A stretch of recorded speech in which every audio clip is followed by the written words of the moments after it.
Madame la ministre, mesdames et messieurs les rapporteurs, chers collègues.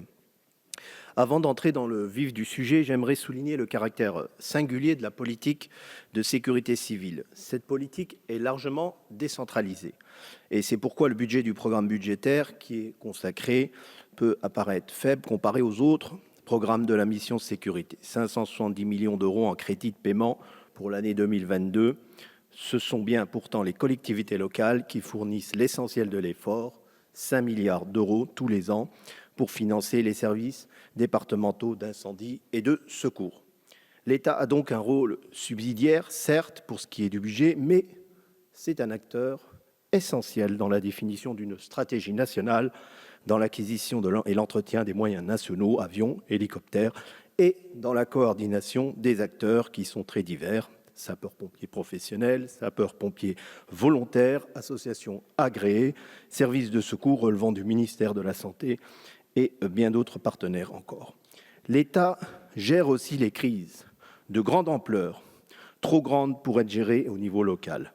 Inondations, feux de forêt et autres catastrophes naturelles, c'est la Direction générale de la sécurité et de la gestion des crises que j'ai bien sûr auditionnée qui est en charge de ces différentes missions. Ce que toutes les personnes que j'ai entendues m'ont dit, c'est que les crises sont malheureusement de plus en plus fréquentes à cause du réchauffement climatique. Les feux de forêt en sont la triste illustration. L'épidémie de Covid-19, quant à elle, a considérablement fragilisé les associations agréées de sécurité civile qui ont eu beaucoup plus de travail, mais beaucoup moins de recettes, parce qu'elles ne pouvaient plus exercer leur activité rémunérée pendant les périodes de confinement. En 2020, de nombreuses associations ont failli disparaître. Le gouvernement a décidé de leur accorder une aide exceptionnelle de 21 millions d'euros, ce qui a permis de les sauver. Cette subvention n'a pas été reconduite en 2021. J'espère que les associations agréées pourront diversifier à nouveau leurs ressources et leurs sources de financement et retrouver l'équilibre d'avant-crise. Un autre sujet majeur concerne la modernisation urgente, nécessaire, des moyens aériens de la sécurité civile. En 2020, l'ancienne génération d'avions a été mise hors service à cause d'un défaut de construction. La nouvelle génération d'avions est en train d'être livrée. Nous avons déjà reçu un avion en mars. Un deuxième arrivera dans un mois pour un total de 80 millions d'euros cette année.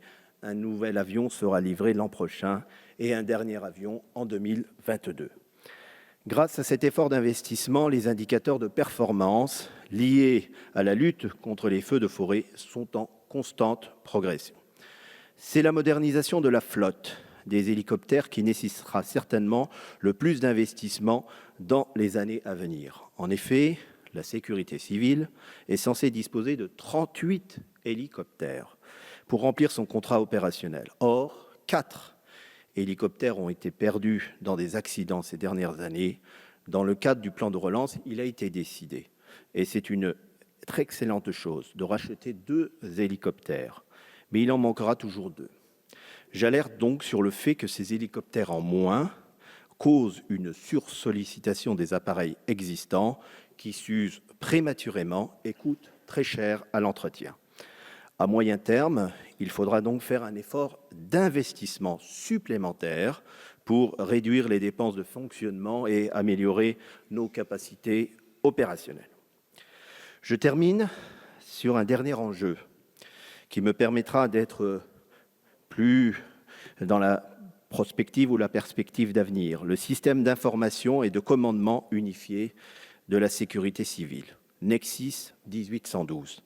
Va enfin pouvoir être déployé avec un décalage d'1 an dû à la crise sanitaire. Il s'agit d'une véritable innovation essentielle à la coordination, l'interopérabilité et l'efficacité opérationnelle des forces de sécurité civile. Aujourd'hui, chaque service d'incendie et de secours dispose de son propre système d'information, ce qui pose des problèmes de fiabilité et de sécurité des données. Avec le nouveau système harmonisé, tout sera interopérable. C'est un vrai progrès qui sera mis en œuvre progressivement et en priorité dans les départements d'Île-de-France dans la perspective des Jeux olympiques de 2024. Nous pourrons ainsi montrer au reste du monde notre savoir-faire et notre modèle en protection et en sécurité civile. Je vous remercie.